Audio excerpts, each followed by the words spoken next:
Non vogliono aumenti di stipendio, chiedono solamente alle istituzioni un riconoscimento del proprio lavoro. Il punto di partenza è la mancata promozione per merito straordinario alla memoria al sostituto commissario Roberto Mancini, morto di leucemia lavorando ad un'indagine sulla Terra dei Fuochi, ma da qui il discorso si allarga all'intero corpo di polizia. Nel mirino del volantinaggio del sindacato di categoria davanti alla questura di Venezia ci sono quindi i metodi di lavoro della commissione centrale per i riconoscimenti premiali.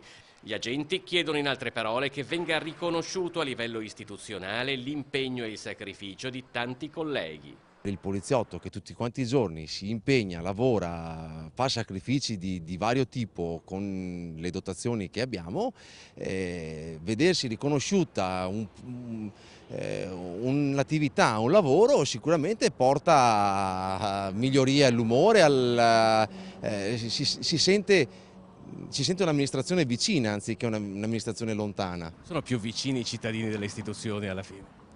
Beh, io devo dire che nei miei anni di servizio posso dire che le grandissime soddisfazioni le ho ricevute dai cittadini che comunque hanno trovato una porta aperta, una parola, un consiglio, un supporto, anche quando magari normativamente non potevamo fare niente perché magari ci sono dei limiti su cui noi non possiamo andare, però una parola di supporto, una spalla su cui potersi appoggiare l'hanno sempre trovata e ce lo riconoscono. I sindacati citano nei volantini i casi di diversi colleghi che hanno rischiato la vita per compiere il proprio dovere e ai quali non è ancora arrivata, perlomeno ufficialmente, nemmeno una riga di riconoscimento ufficiale, nonostante le segnalazioni di merito delle questure.